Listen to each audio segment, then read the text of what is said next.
All right. Welcome to my little kitchen in Japan. My name is Jeremy, and this is Home Cooked Abroad, sharing easy recipes from Japan that can be made anywhere. Today, we'll be making the sandwich of Japan, the classic triangular rice ball, the onigiri.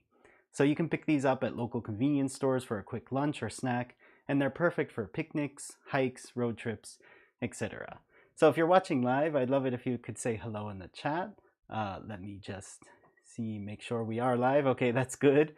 All right, last live stream. My first 7 minutes didn't stream, but that's okay. It looks like we're all good today. So thank you for joining.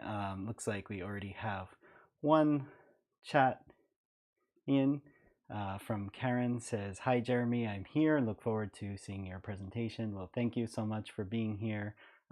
Hope you enjoyed this recipe on onigiri. And so yeah, thanks for being here. All right, and I hope you give it a try too. And for everyone watching live or on the recorded version, I hope that you give onigiri a try, whether it's right now or later. I hope you try it out for yourself because it is one of those classic Japanese dishes that is perfect for any occasion. So, but today I'll be showing you three versions of the onigiri. The classic tuna mayo. For that, you'll need some canned tuna. I'm using flake tuna here. We'll also be making a salmon version, which I have a few salmon fillets here. These are we'll cook these and then flake them and then mix them with the rice. So I'll show you a little different version just to keep it a little different from the tuna. The tuna will mix in a mayo. You can do that with a salmon too if you don't really like tuna, but I'll show you a more like mixed version so the salmon is throughout the onigiri. And the third one I have is some kombu. Actually, let's switch to the close-up shot for this. This is kombu, which if you watched my previous nabe live stream or my miso soup upgrade video that I made recently, I showed you how to make dashi from scratch. Now, when you make dashi from scratch, you're left with this rehydrated kombu and also rehydrated katsuobushi. I'll have to come up with another recipe for that. But here we have the leftover kombu. It's kelp that's been rehydrated. Now, you could just throw this away, and I think probably in my previous video, I did just throw them away. But we can take this leftover kelp from the dashi and turn it into an onigiri filling. So I figured if you are watching my recent videos, here's a way that you can use this kelp so you don't have to throw it away. All right, and we also have, so that's the main filling ingredients, which we'll prepare first. We also need, of course, rice, and if you are cooking live, I hope you've prepared your rice. I made mine earlier this morning and took it off the heat, so some rice cookers have a keep warm function. We don't want that today because you'll probably end up burning your hands, and that's no good. So I turned off that keep warm function, so it's at least coming down close to room temperature. Little warm is okay. You don't want it cold because then it kind of loses those sticky properties holding its shape together. So I'm just letting it's behind me right now. That's why I keep gesturing that way. But up and yep, now, okay, I have a new webcam that follows me, so that's great. So anyway, we have the rice there. I'll get that out once we're done making our fillings. And then you'll of course need some nori, which is toasted, another kind of seaweed. It's actually kind of more like an algae that's been, they harvest it and press it and turn it into these flat shapes. You've had these on sushi if you eat sushi, and this is what you wrap the onigiri with. So nori is essential. We have these big sheets like this. We'll just cut them in half and wrap our onigiri together with them. So let me check the chat once. All right, and we have a few new people saying hello. Susie says hello, and so does Tanya. Thanks for joining, and I hope you're cooking along. Or if not, come back again to this video and you can cook along anytime, but I appreciate you being here and glad you're joining us. Okay, so I think the longest time it'll take to make any of these fillings is the kombu. So let's get started with simmering that, because it does take a little time to simmer. So for that, we will need cutting board, knife, and like I said, this is our rehydrated kelp kombu. I wanted to show you how to make it like this because you know, it can seem like a lot of waste if you are making dashi and then throwing away this rehydrated kelp. You can eat this, and so this recipe right here is a way to make kind of this sweet stewed version of the kombu. It's called tsukudani. So you can cut these actually into like little cubes and eat them as a side dish, but today we're going to be putting them in an onigiri, so I will cut them into strips. So I soaked these overnight and then boiled for about 20 minutes. So I think in my dashi video I kind of took some shortcuts. I did not simmer them.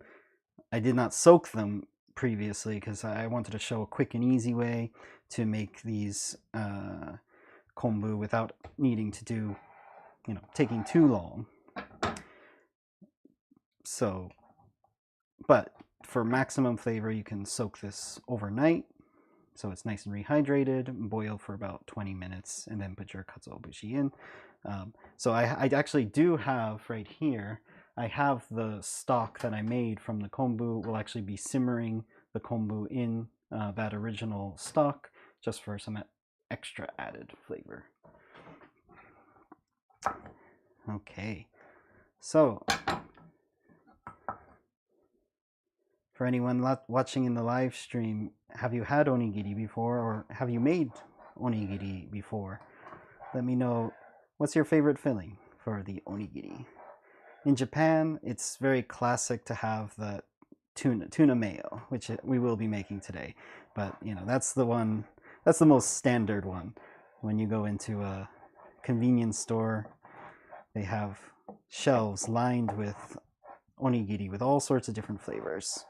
And that reminds me, I actually, in the ingredients description, I had 3 different versions, but I actually do have a 4th bonus one, but I'll tell you about that later.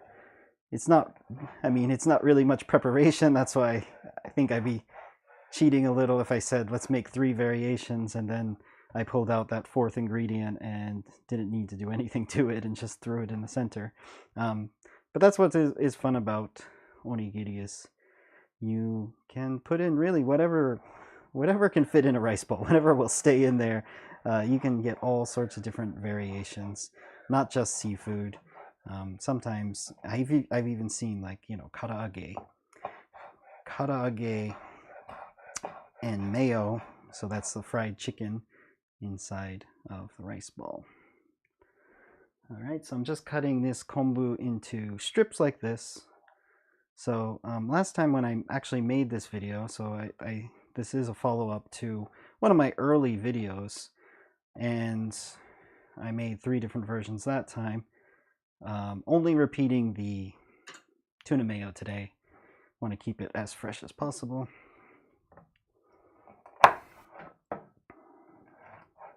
And that time I used not kombu, but I used the katsuobushi to make another popular filling. So be sure to check out that video too later for a katsuobushi filling. That one I didn't use the already simmered version, like I was just mentioning. I have to come up with a recipe for that. I think you could probably do it with the simmered version. All right, one of these kombu is really soft. So even after simmering, you still have pieces that are still a bit hard, so that's why we need to simmer them just a little bit longer, and then we'll add that flavoring in. But yeah, one of those rehydrated up really nicely, and and it got really soft. So I don't think that's going to hold up after further simmering. So there we have our kombu. It looks really dark, probably looks a little black on the camera, but that's okay. So we'll get back to our stove top here, and we'll toss the kombu in. And when we do that, we're also going to add one other thing. So this is about 600 milliliters of the dashi. So you can do this with water too. Just if you have the dashi, if you didn't use it for like miso soup or something, you can definitely, you know, use that. Okay, get rid of that. Okay, the one other thing we will add to this is just a little bit of vinegar, which will help soften it up, and then we'll add some other flavorings later. So we'll just take about a teaspoon of vinegar, and that's a little over, but that's okay. All right, so we'll add that and let that simmer. So as I mentioned, there's still pieces of it that are hard, and we just want to simmer that so it's all soft, and then we'll add some other flavoring to really make this sweet and savory kind of filling. Okay, and back over here, Tanya says, first time for onigiri, looking forward to it. Well, thank you so much, and I hope you like it. Let me know which fillings you're making. So I think once you try onigiri, I think it's really great for leftover rice. It's really great to bring on the go. So there are many different ways you can make it and use it. Okay. All right, so that is our basic kombu simmering with a little vinegar. It's probably going to be about 20 minutes that we'll let that simmer. So after 20 minutes, we'll come back and add some soy sauce, sugar, and mirin, I believe. And then that'll really sweeten it up, and that'll be ready for our onigiri. One other thing that we'll need to start now is the salmon. So let's get out another frying pan and we'll grill some salmon.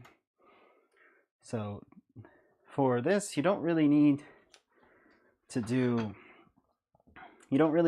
much to it. Actually, I could use a fish grill. I have a fish grill down here that I made another video on. That's very useful. But I think, I want to show you as we're going along, as we're doing this. So I think it'll be easier to just do it in a frying pan. It's very simple. Very easy. Actually, I'm gonna just flip the positions of this so you can see better. Let's bring the frying pan over here, and we'll have the dashi simmering away with the kombu over there. So the frying pan will just heat with a little neutral oil. You don't want to take over the flavors of the onigiri. All right.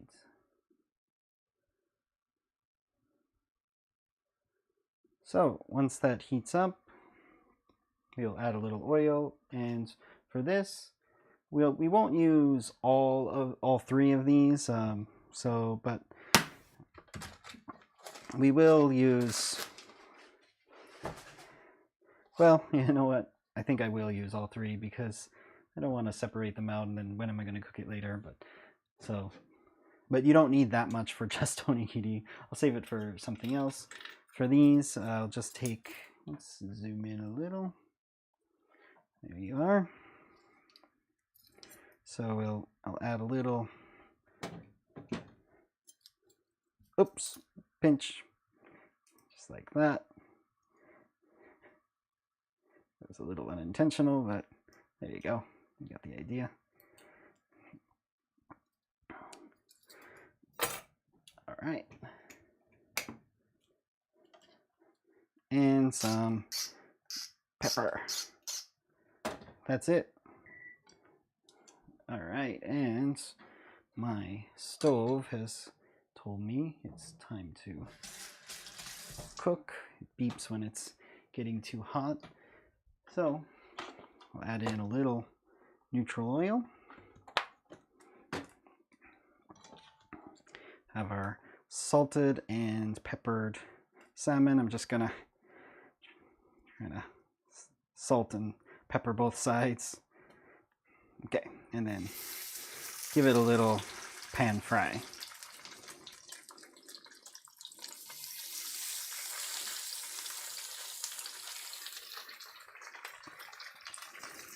I'm going to do skin side down first. Make sure I get some oil under there so it's not sticking too much. And this, it doesn't take long, it's pretty quick. So, and also as you can see, our dashi is boiled. I'll bring that down a little bit and let that simmer. Probably put on a little timer to remind me of that. Let's go 15 minutes. All right.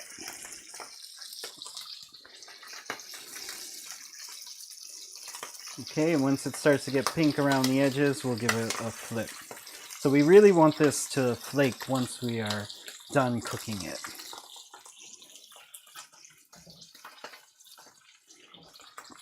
So let's give that a little flip. Again, you could do this in a fish grill if you have it. You can bake these. There's no real wrong way. It's just a very simple cook through so we can flake it, break apart, and then mix it with some rice. Okay.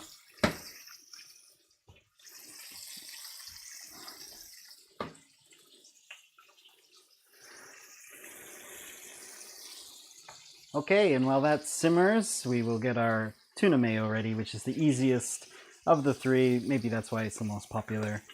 Just tuna and mayo and a little bit of soy sauce. So it's almost just as the name suggests. So we'll grab a little bowl for that. A little bowl there. And add a couple of cans of tuna. It's probably, I'm probably making a lot more than I need actually, but I can't help it. I think I don't want it to look too little on camera. So here we go. There's our salmon. That's almost done.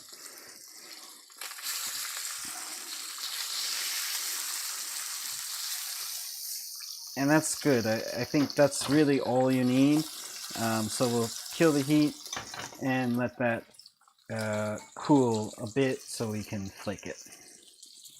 All right, back to our tuna. So yeah, it's I have trouble making small portions. I guess that's the Italian in me.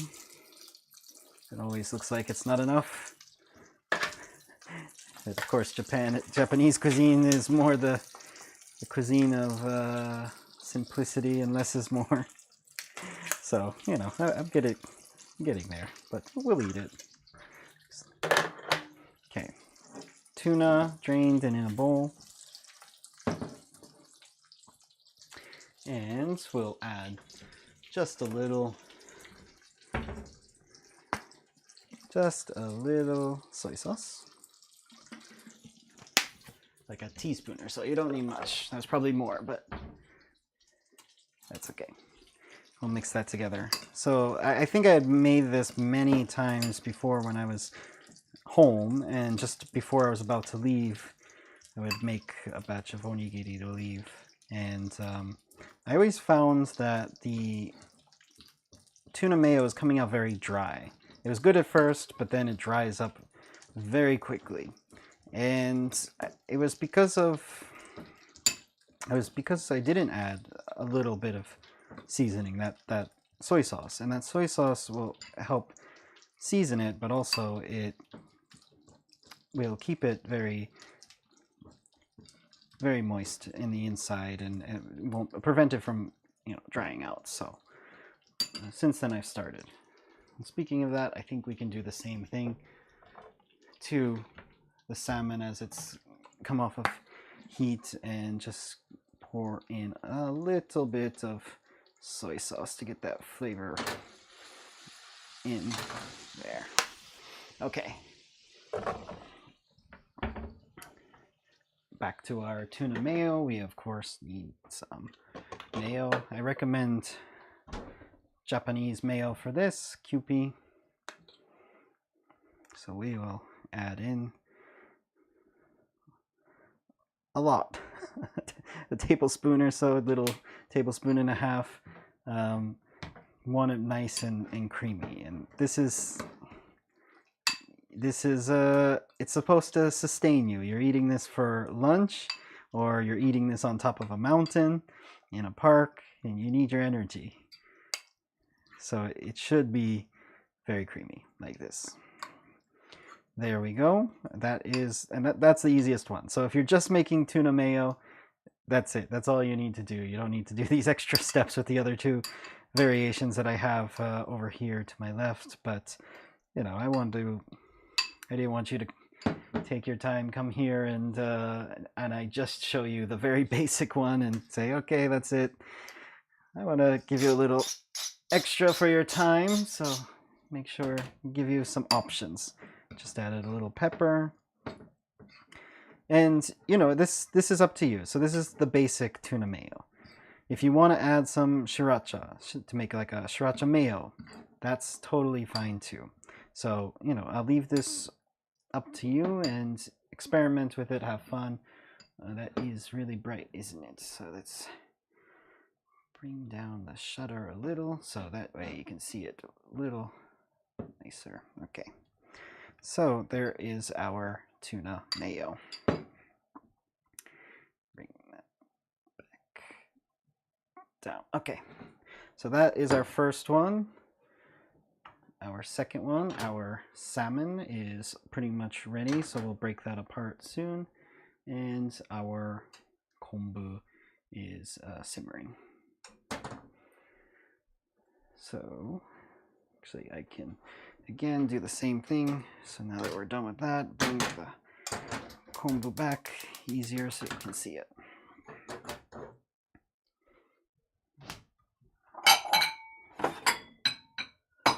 Okay.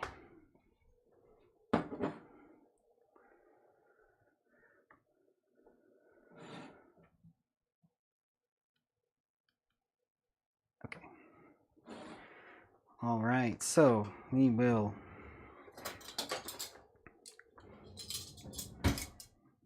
next take, see it's already flaking apart really nicely already. So we can break that apart. Make sure if there are any pin bones or anything, make sure to get rid of those. It would not be nice. So I have a few bones in here that I need to get rid of. Also, don't need the skin. I really like grilled fish skin, but not in onigiri. So we will leave those out today. And that's probably enough. We can set the rest of the fish aside for later, for something else, little dinner later. It's a side dish, or the rest of the rice, miso soup. This is actually very probably, oh no, wrong way. Typical Japanese breakfast too would be to have a grilled piece of fish like this, little miso soup, and a bowl of rice, or onigiri. Okay, so here we have a little bit of our salmon. I'm just going to get rid of some bones. Don't want that inside the onigiri. I think we can actually probably start with this one because it's almost ready. Actually, we can start with the first two. The kombu is going to take a little while, so just go through, make sure there are no more pin bones or anything like that. Don't want those in our onigiri. Do we have any more questions from the chat? Anything else you might be wondering? I'd be happy to take some time for questions now.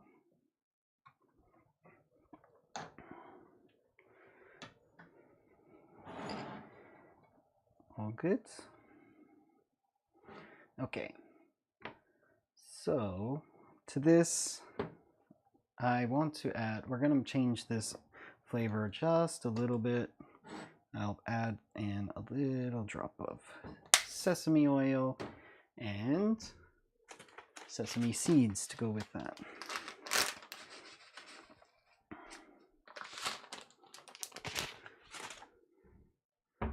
So here we have our salmon filling.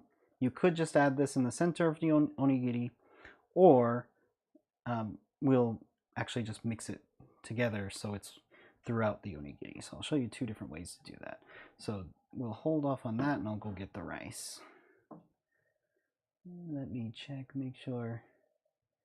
How is everyone doing?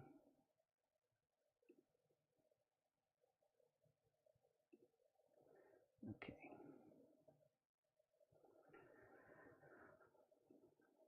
All right.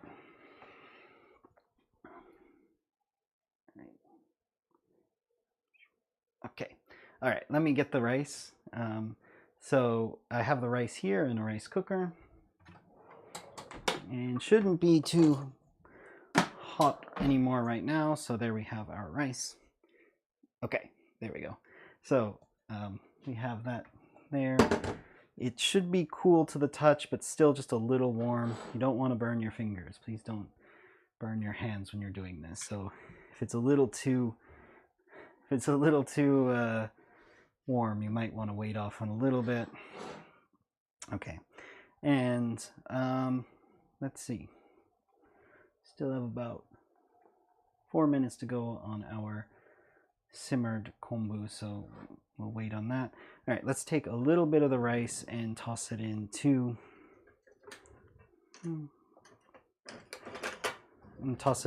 directly into this salmon one here. So the first one I'll show you is more of like a mixed onigiri rather than like a filled one. Again, you can put this as in the center as you normally would like the tuna mayo.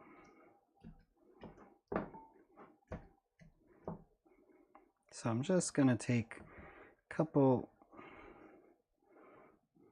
just a tad more rice than we have of the salmon, just like that. So we'll fill that up. And you're going to be doing this many times, but we'll need to wash our hands, and because this is a very handmade dish. I'll show you how we will form those shapes. Okay.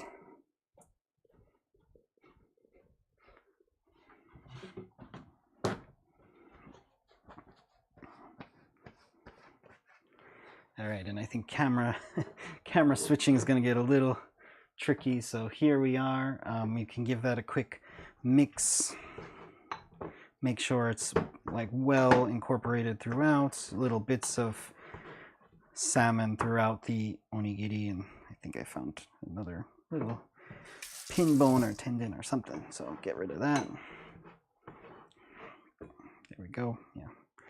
Again, yeah, maybe should have taken out the bones before cooking it, but you know, in Japan they actually don't really do that so much. They'll serve you full fillets of fish with pin bones and all, and you have to work your way around it with your chopsticks. Be careful.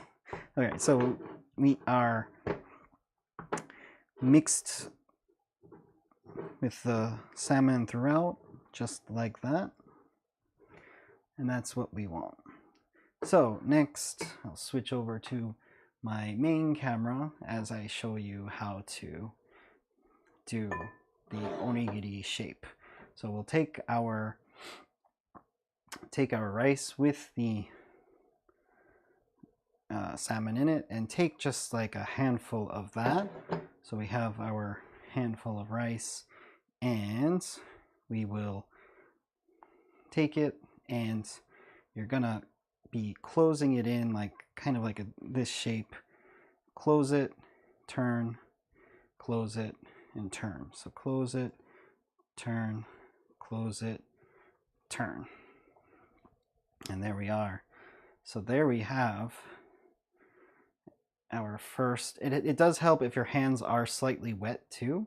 So if you need to, in between washing your hands and forming the onigiri, you might want to leave just slightly wet, so it does make it a little easier. And there we have our first onigiri. That's a little blown out. Okay, there we go. So this is our first onigiri. I'll get back to the, yeah, now this gets tricky trying to switch and cook.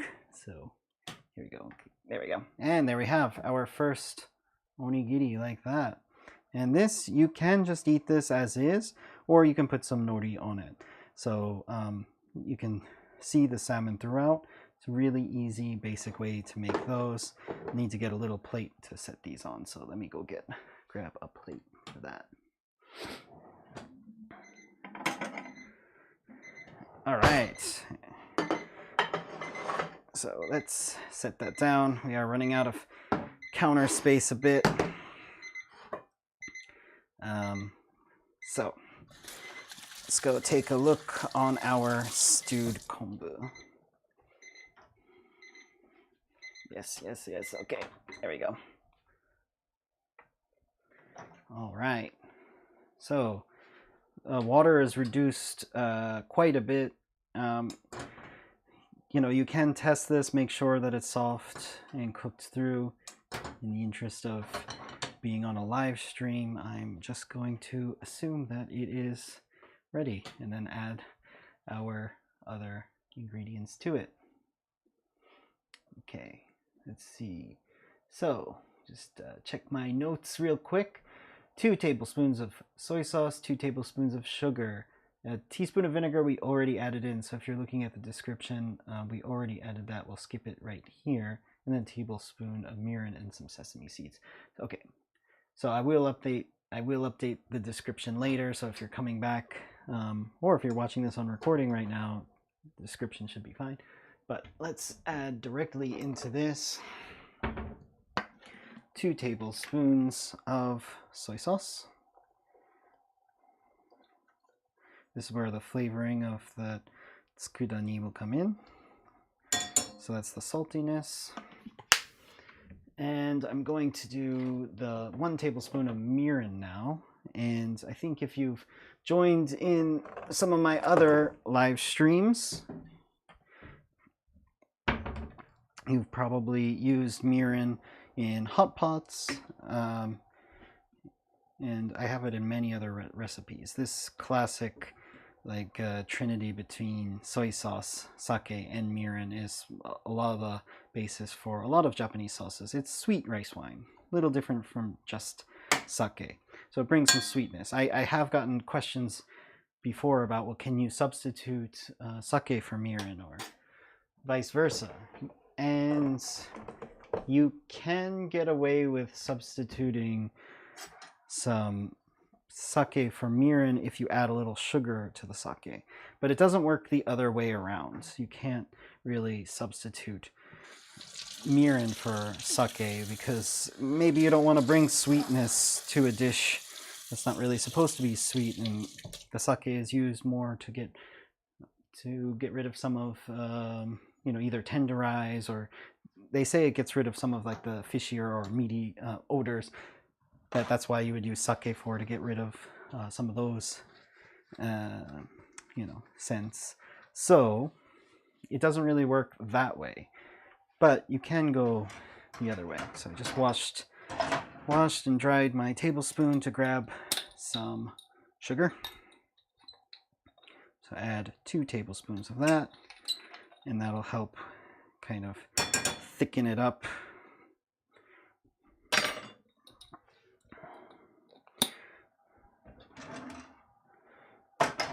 And some sesame seeds. But I think we could add the sesame seeds later, after, but I don't think we're hurting anything if we add some now. Okay, but back to our first onigiri. We have our salmon there. So we'll do these just to have a little variety and keep them looking a little different, we'll leave these a little naked, and then we'll put the nori on the other two versions. So sometimes you will see in convenience stores just a nori-less version like this. And let's keep forming some onigiri here. I think I have about 3 onigiri with this amount of rice and salmon. So again, grab a little bit, and that'll make a third one. Okay. You want a good balance of salmon and rice throughout. Again, get rid of those pin bones. Don't want those. All right. And there we go. So here we are, a little closer up this time. Cup your hands kind of at like a 90-degree angle. Turn, cup, turn, cup, turn, cup. Squeeze it, and then you have these lovely little triangles like this. So there we are with the triangle shapes. Looking good there. Set those down onto your plate. And we have one more. I think I'm just going to add a tad more rice. That's looking a little too much salmon. So I'll just add a little bit more rice to make sure it's not all salmon. And while I wash my hands, I'll go and check the chat to see if I've missed anything. And no questions? All right. Okay. All right. Well, that's fine. If you have any questions or comments as they come up, please feel free to leave them in the chat. And let's see, get just a little more rice in there. And mix that together. So rice, a little bit of water will help the rice from sticking to your hands too much. I guess it's the same if, so since I've gotten an oven, I've been doing a lot more baking naturally. And some of the doughs for like focaccia are really wet. So so this is something I learned, because I had only assumed that if you want to get a dough to stop sticking to your hands, you use flour. But maybe, if the dough is supposed to be wet, you don't want to do that. And in that case, for more hydrated doughs, you just put a little water on your hands, and it prevents the wetter doughs from sticking. So same concept, little water on the hands, and it'll prevent the rice from sticking to your hands. And there we are. I'll get rid of that bowl and get a little closer so you can see how I'm shaping those onigiri. These are a little small, and you can make them as big or as little as you like. These are a little bit more manageable size, I think. But you can find some giant ones. All right, and there we are. That's I think I like the top to be there. There we have our first variety, the salmon, grilled salmon version. Those are looking really nice. To top those off, we can add a little sesame seeds to accent. There are a few floating around in there, but just for a little extra garnish, we can sprinkle over a few on top. Okay. And I do have one comment, and salmon was my favorite when we were in Japan. Yes, salmon is very good. I'm not sure if you had it like this version or it's just the filling inside, but yes, so my mom and sister came to Japan recently, so I'm glad you enjoyed the onigiri, because they are, you got to get onigiri when you're going to convenience stores. They're so classic and filling, good, lots of flavors. So I'm glad that brings you back to Japan. All right, and we will sprinkle over just a few sesame seeds on top, just for a little accent.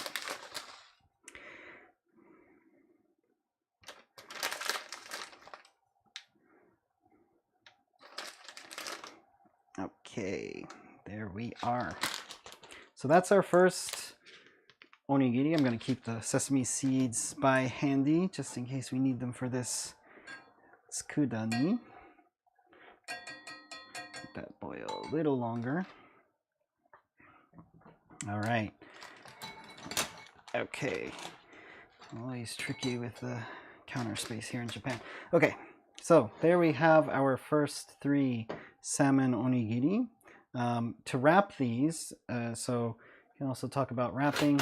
And actually, you could just form these with some cling wrap.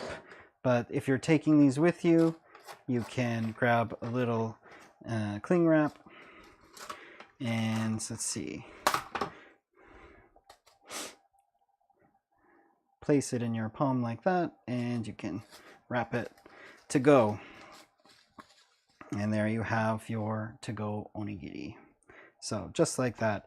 There is a way you can actually form, if you don't want to use your hands, you can wrap onigiri directly in the cling film. Maybe I'll show you one of the tuna mayo like that. Let me just wrap these because I'm not going to eat them right away. So I'll just give them a quick wrap so they don't get dried out by the time we get to eat them. I think Yuki and I might go on a picnic or something with these onigiri after we're done, because this is the perfect little picnic food.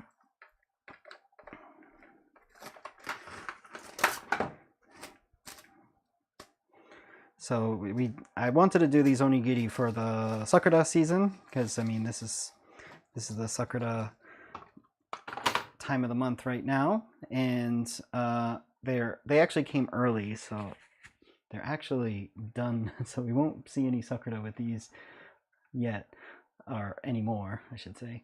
But we'll still enjoy a little nice Sunday. It's been weather's been a little rainy, so it's finally a sunny day today. So there we have our salmon onigiri. Let's get back to our tuna mayo, and let's make a few onigiri with these too. So maybe we'll aim for about 3 of each flavor. We'll see how much we have. So here we are again with our rice. Again, these are gotta be a little strategic with your counter space, at least in Japan. So hold on 1 second. We'll switch over back to here. Stir this. The liquid is reduced a lot, so we almost want to take this down so there's almost no liquid left. So the sugar will thicken it quite a bit, so it becomes almost a little syrupy. And that's the point that you want to take this tsukudani down to. And this makes a really, really great filling when you're having onigiri. When you're first in Japan and you don't really know the characters, and like when I was first here, like almost 15 years ago, they didn't have as much English description on anything, so it was a little bit of a shot in the dark sometimes. And of course, I like the tuna mayo, and that has the katakana characters that are very easy to read, so that was fine. But then this one, I think kombu probably also was in hiragana, so that I could understand and read. But then, yeah, with the kanji, you didn't know what kind of fish you were getting. You didn't know what it was. And that's the 4th onigiri that I'll be showing you today, was my misreading of a kanji that led me to a discovery. But we'll do that one after we get the tuna mayo. But this is looking good. Just keep it simmering, and once we're done with the other onigiri, we'll come back to that and see how it is. We do need to let it cool, though. Again, don't want to burn hands. So, get back to our tuna mayo. Again, wash your hands. Keep them just a little bit damp.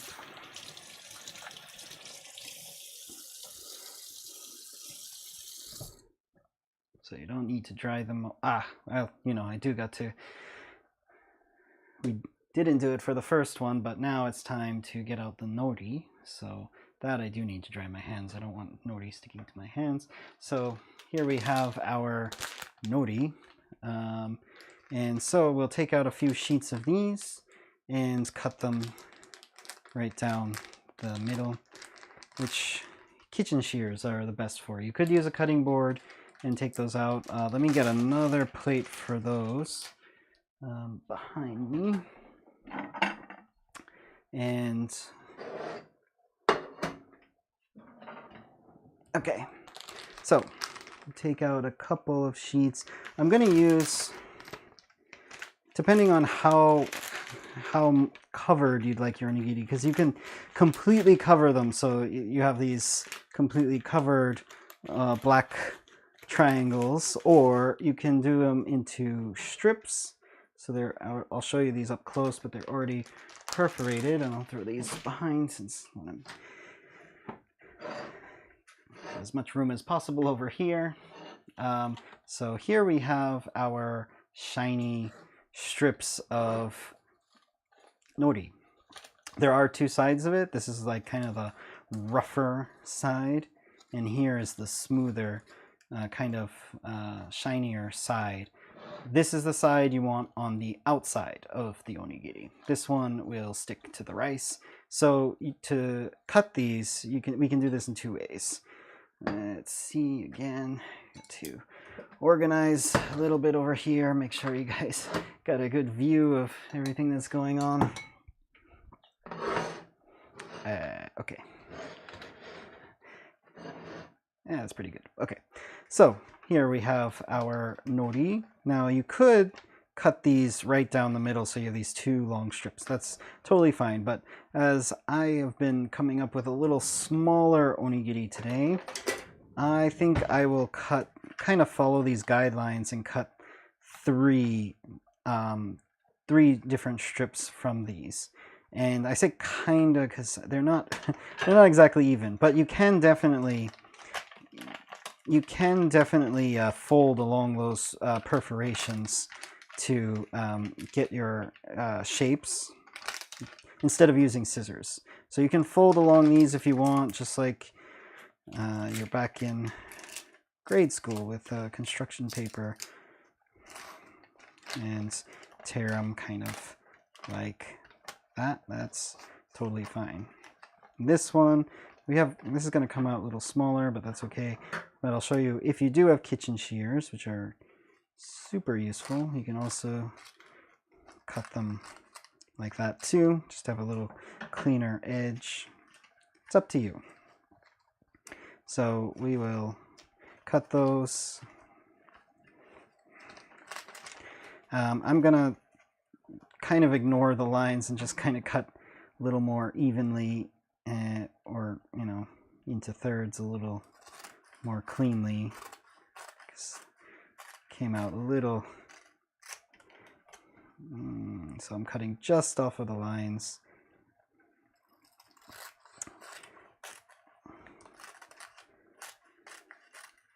Okay, and again, there's no really right or wrong with these, because once they're wrapped, they'll hydrate and stick to the rice. So no big deal if they kind of come out a little uneven. Totally fine, don't worry. Okay, so that's that. No other new comments. All good in the chat. If anyone's cooking along, what step are you at? Though I know it's kind of late on the East Coast for anyone watching on the East Coast. Okay, and I will show you the Skudani here.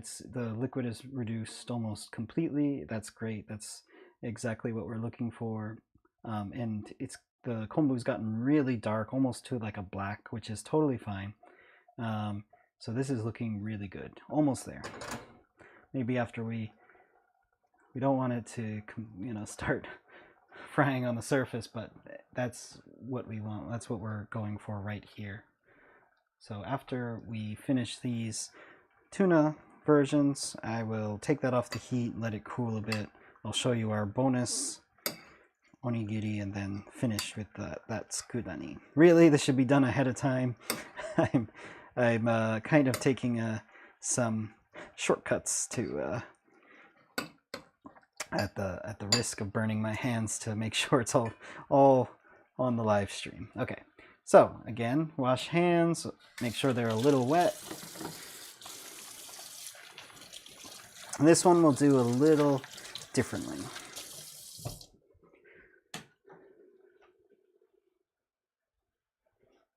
Okay, maybe you can do a little picture-in-picture while we do this. So I'll take a little bit of rice, make sure that hands are just a little wet. This time we're going to do something a little different since we're filling them. So grab your rice and kind of lay it flat on your palm.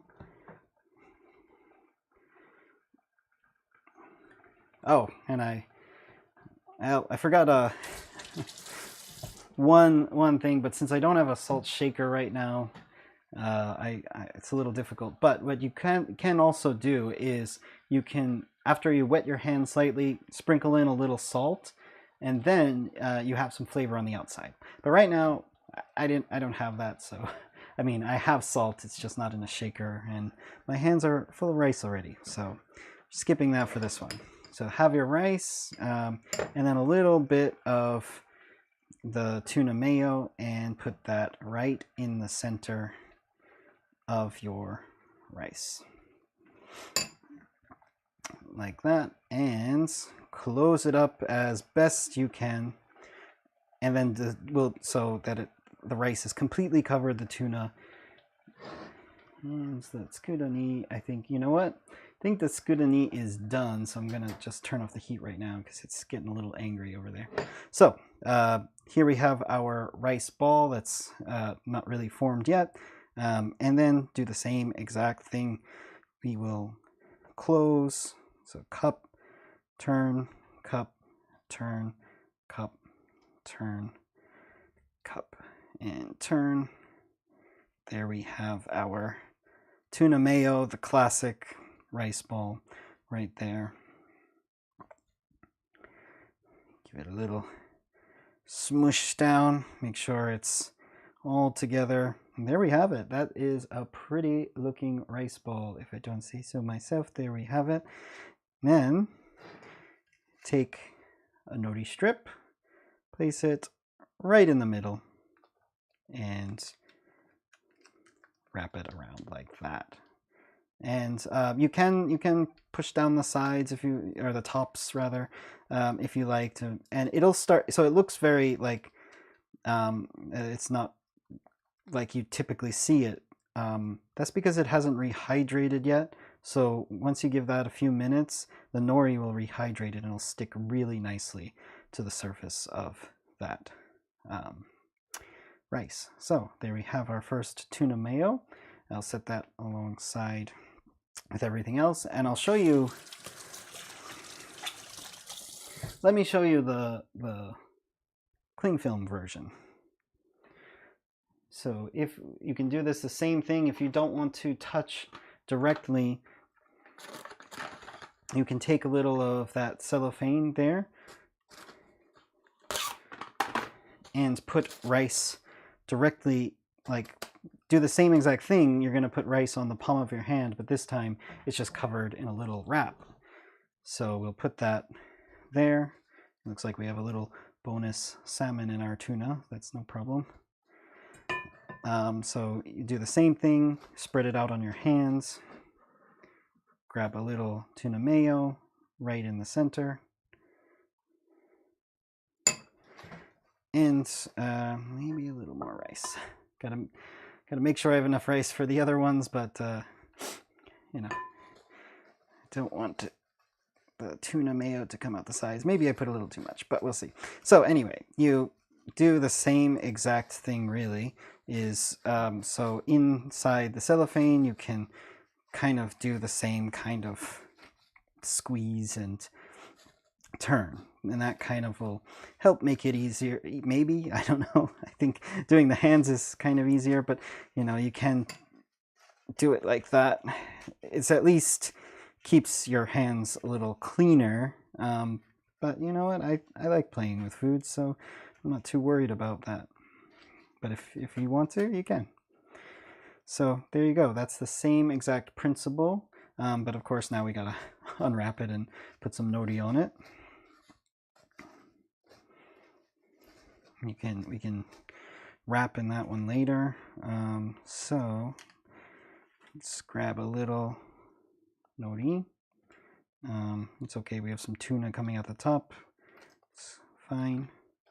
And there we go. Have some nori wrapped onigiri. Set that aside. We'll do one more tuna, and then we'll do the other two versions. I don't need that anymore. I'll use hands for the next couple.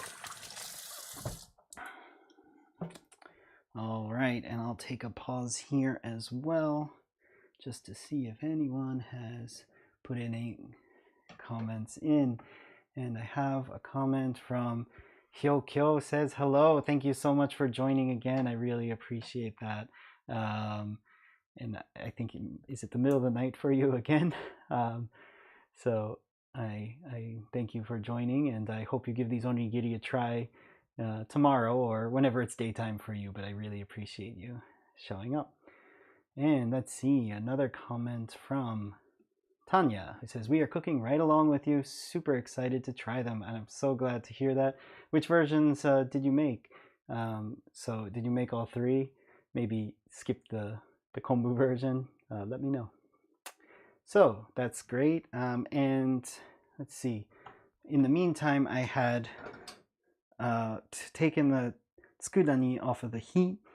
So it's really dark now. It's almost like kind of syrupy. That is exactly what you want. This is the tsukudani, and you can serve this as a side dish when you have, you know, your main fish, your rice, your miso soup, and this. There's always a lot of little pickles and little simmered items alongside whatever your main is, and you'd probably find this in a little cup right alongside the rest of your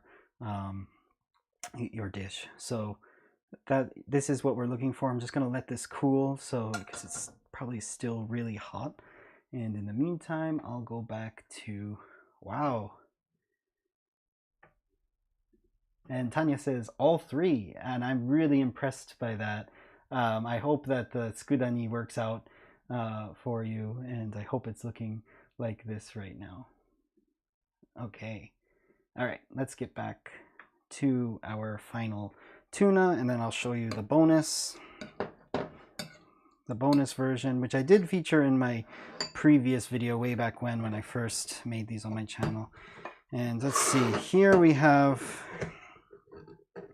actually we probably only can make about 2 or 3 more of these without needing to make more rice.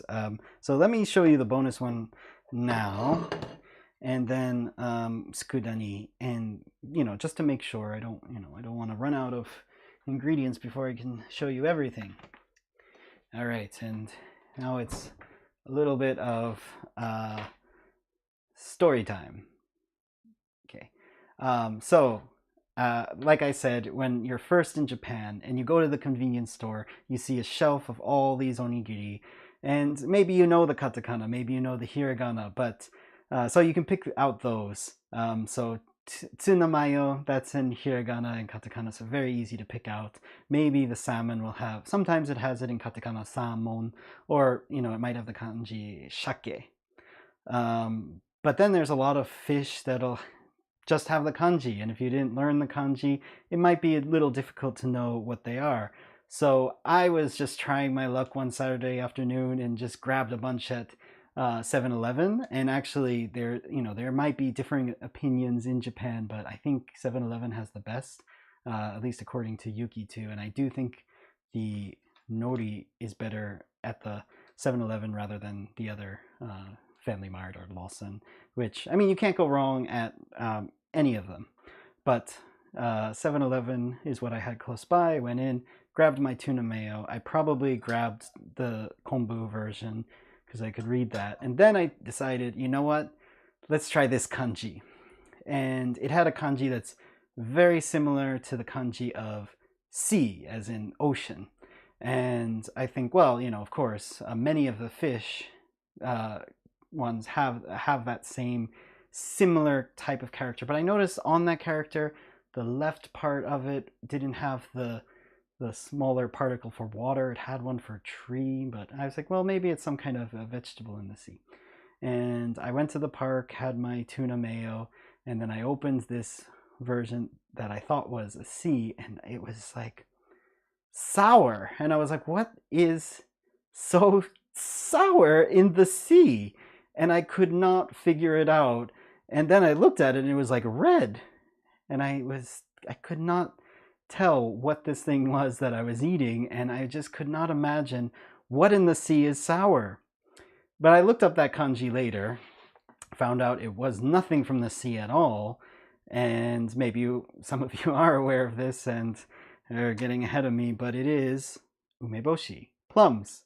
So they are pickled plums, and the kanji is like the kanji for ume and the kanji for sea are similar on the right hand side, but on that left hand side, instead of water for ocean, it's a tree. So that's where my confusion came. And again, this was 15 years ago, so not making those mistakes recently, but it was very shocking at first when you're expecting a lovely seafood flavor and you get something very sour. So, but since then I've come to really like umeboshi, and I did have this in my original video. Again, I didn't want to put this as the third variation because it's not really, you don't really have to do much to it. So, but I will show you how to make it regardless. So we have our ume version. I always like it almost like a dessert. So I'll do the tuna mayo, maybe a salmon, maybe the kombu, and then this one just to like finish the meal off, have that kind of as a palate cleanser at the end. Okay, so once more, now that story time is over, I'll wash my hands and keep them just a little damp to better handle the rice. I'll open these up. Actually, I probably should have opened them before I washed my hands because now they're really slippery. So here we have our umeboshi. You have to be careful with umeboshi. Okay, the mayo falling over, it doesn't need to be here anymore. Okay, so here we have our umeboshi. Umeboshi is a pickled plum. This has like a red shiso on it, so shiso is a Japanese herb that's really strong. Like there's nothing else like it. It's called perilla in English. If you're, but it goes, the red version with this plum makes it just a beautiful color, and it tastes really nice together. So we have our ume here. It's very kind of soft, and the only prep you need to do is just make sure that you take out the pit. You don't want to be biting into a pit in the middle of an onigiri. So I'll just take out a couple, you know, always good to have backup. Let's hope this first one goes well on camera. So just take out the pit, and then you're left with just the soft pulp of the ume. So we have that. Get my hands damp again. I think now that we've have some oops, just adjust the exposure a little. Now that the ume is a little darker, make sure that it's well exposed. Okay, grab, same as before. Grab some rice and press it flat on your palm.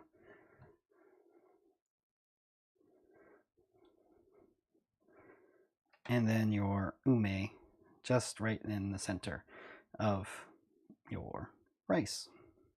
And you'll see a lot of bento boxes that'll have that same kind of rice with a plum, that red plum right in the middle, kind of like the Japanese flag.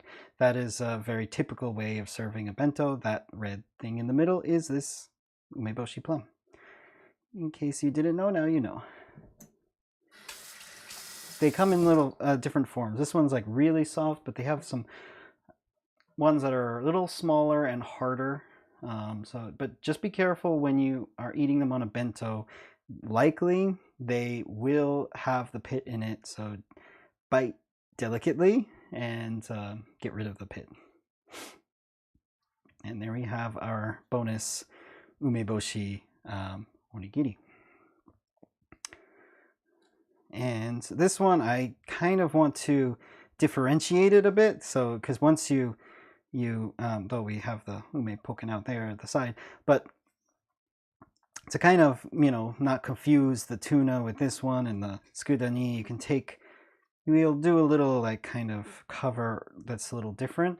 So take your nori, and instead of going up and over, we'll kind of go a little like that. So it has like a little jacket on, a little overcoat.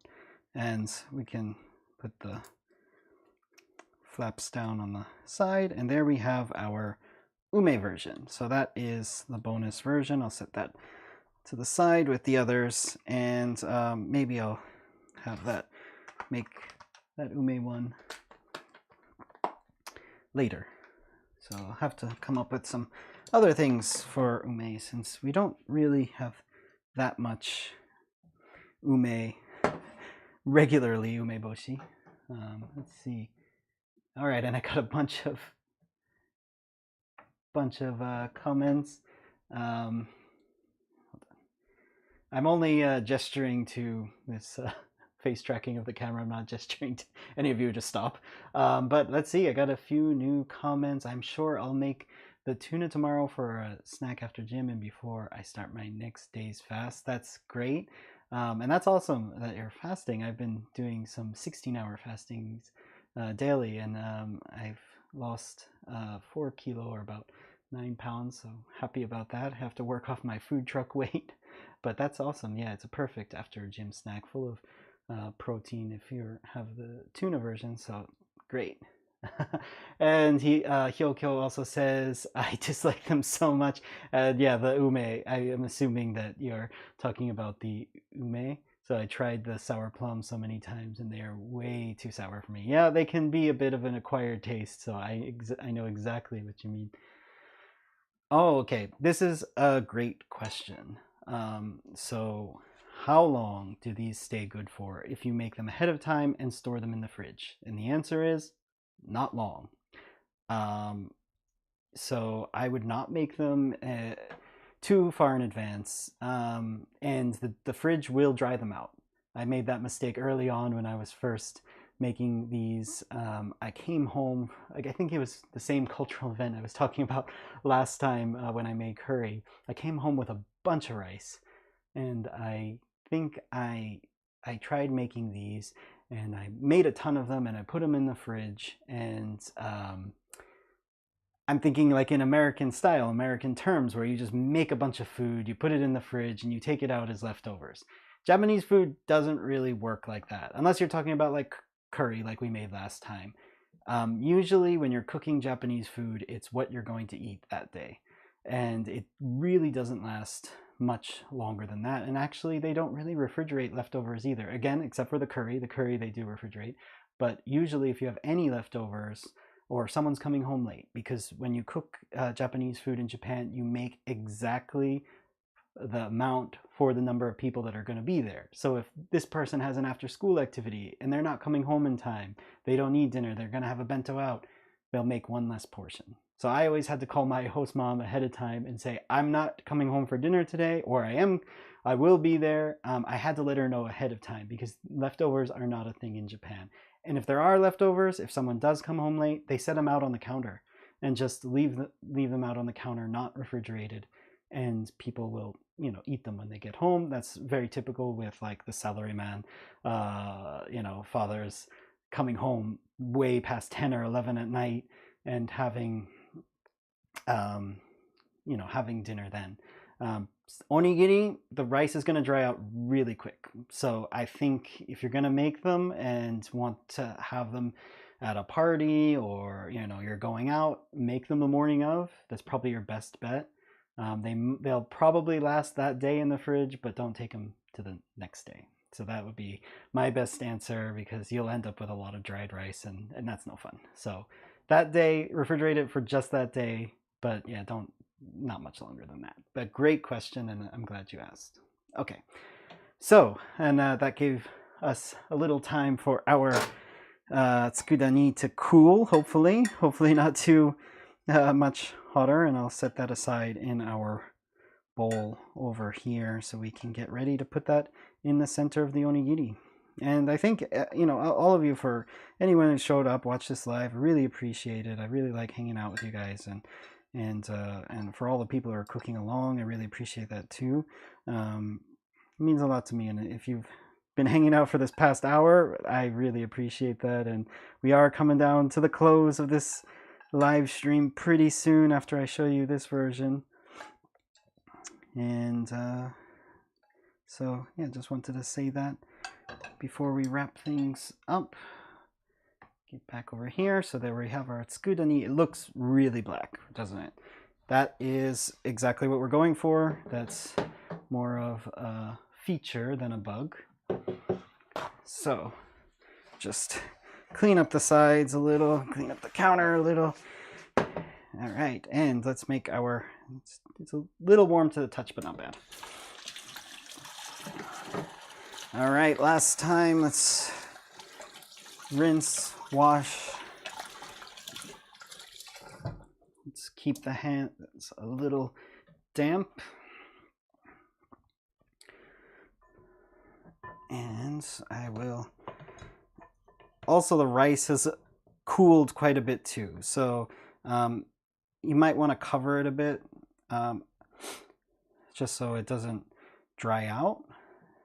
Again, very similar to, like, I think in the top of this live stream, I called it the sandwich of Japan, because it is very similar in a lot of ways. So just like you would want to keep a dough from drying out too quickly, you might cover it with a tea towel. You might want to do that. I didn't, but oh well. That's fine. And here we are. We have our rice in our palm. And actually, I do want to add, now this is going to be tricky now that I put the rice in, and I want to add some more sesame seeds. So let's see if I can do this with one hand. It's not looking like it.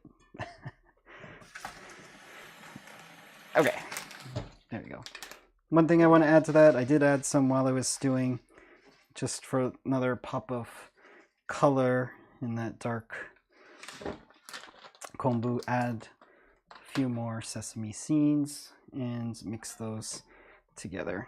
It's sesame and that's sweet, salty, stewing liquid together. It just goes so nice together. All right, let's see if I can pick that rice back up. And there we go. Got most of it back. Grab a little bit of that stewed kombu right in the center.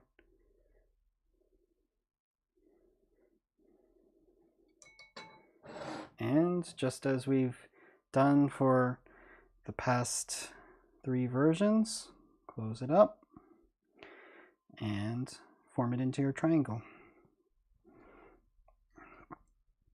All right.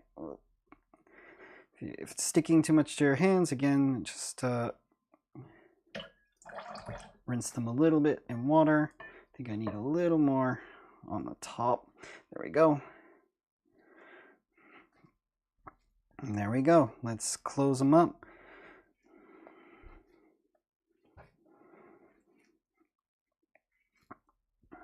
And there we have our onigiri. 4 different versions. I had a bonus one for you with a story. I mean, that is what is, fun about travel anyway, when you're new to a place and you don't really have much context on what's around you yet. Oh, and you see some parts are kind of sticking out. That's totally fine. I mean, I think you could actually do this just like we did the salmon, where you mix it together and you have pieces of the kombu kind of poking out here and there. So there we have our tsukudani one. Let's do a coverall. Why not? we've done everything else. So let's completely cover this one. Instead of starting in the middle, I'll start from the top and then just completely cover that out. So we kind of have like a completely blacked out version. And that way, again, this is only to make for us to know which is which. So we have, you know, but you can cover, actually with a little bigger piece. I'm a little short on the sides, but that's fine. I mean, I'll know which is which. But yeah, you maybe differentiate how you're closing them just so you know which is which when you have them on the plate.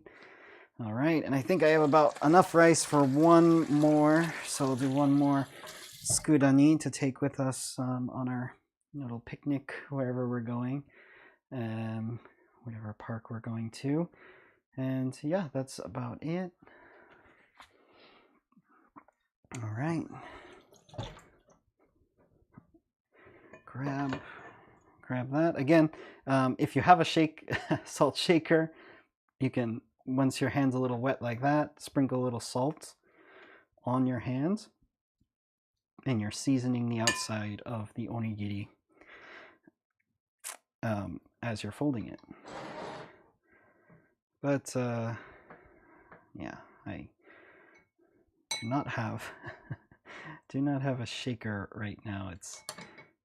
I just have the jar and use teaspoons. But all right, here we are, our last onigiri. That's all the rice that we had that I made.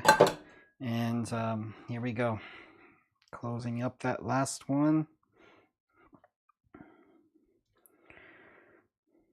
Make sure everything's in. It's wanting to, some little bits of kombu are wanting to sneak out the side. So just turn, press, turn, press. All right.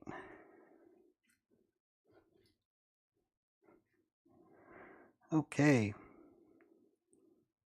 Let's use a little bigger one, and I want to do the same thing again. Try to completely cover it.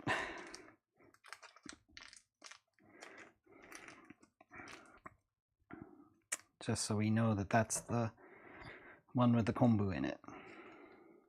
You can do them all the same. I mean, there's no right or wrong answer. These are up to you. So there we have it. I'll get rid of everything else, and let's see. I'll have to move these out of the way somewhere. Again, that's Japanese kitchens. There's a premium on space. So just move them into the other room. All right.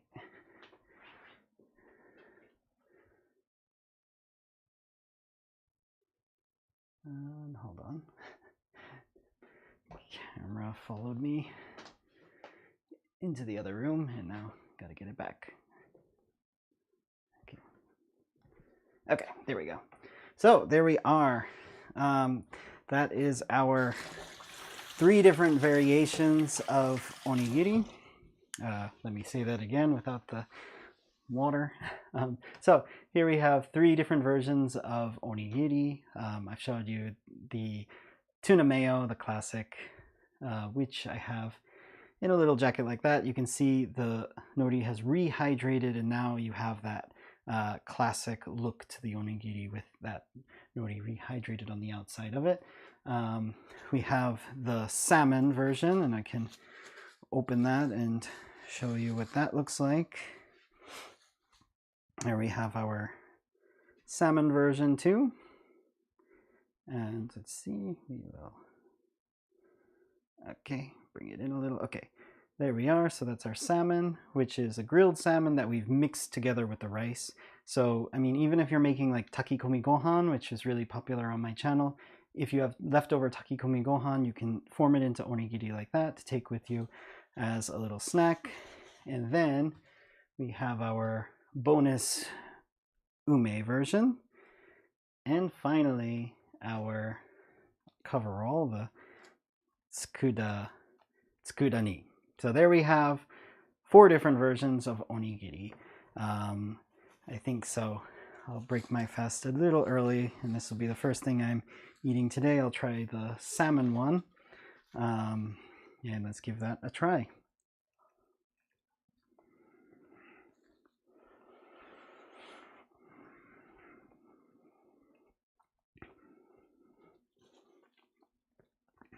Yep, I'm really happy with that. Yuki's gonna like that a lot. She often buys the jars of already flaked salmon, and we'll put that on top of rice. So she'll be happy with that when they're little picnic. But there we go. That is our onigiri. I do want to try the tsukudani because I'm curious about how that came out. I did a test of the tsukudani the other day just as a side dish, but I did it a little differently from today, and it kind of hardened a bit after it crystallized from all the sugar.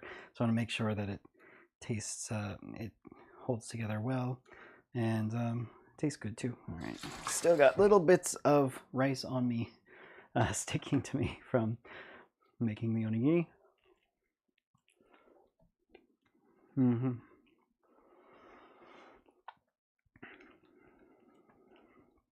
Yeah, that is definitely tsukudani. That's what you want from the kombu one. So yeah, that came out well.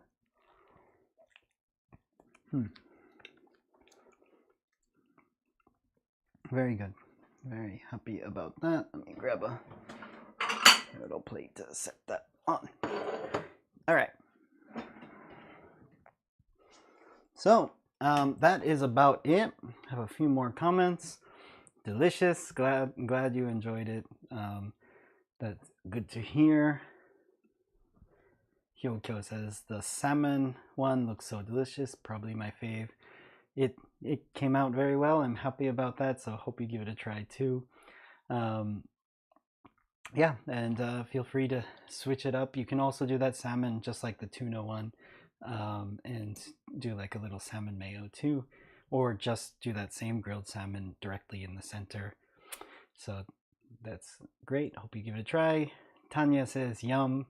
So happy to hear that. I'm so glad that you liked the video, liked the recipe. Hope you keep making them. So if you have a hike or an outing or whatever, make these the morning of and bring them along with you. And especially the tuna mayo. It's super simple. You can, I think they're a big hit. Everybody likes those. So that's the one I would recommend. So I'm glad you like it. All right. That is pretty much it. Let me do a quick plate with the rest, or 3 variations on them, just for our sign-off shot, so we can have a nice little pretty shot to say, to sign off the live stream with. I'll do the tuna, and that is looking pretty great. There we go. And for a little garnish, I'll put the ume on. You'll see what I'm doing in a minute. There we go. Put the ume on the side. All right. So if there are no other questions about onigiri, I just want to say thank you very much for being here today and making onigiri with me. I really appreciate it. Again, I love having this chance to interact with you, and yeah, like I said, I'll keep doing them. I'm thinking maybe either gyudon or nikujaga next, so we'll go for another simmer dish that's good with rice, maybe in a few weeks time. So, but until then, again, thank you very much for being here, and yeah, I really appreciate it. So I hope you give these onigiri a try. Hope you take them with you on picnics, hikes, whatever other adventures you may be on. So thank you so much. I'll see you in the next live stream.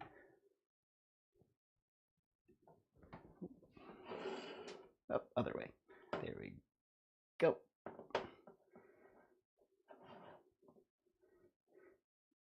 And Thanks for watching. Thanks so much. See you in the next live stream.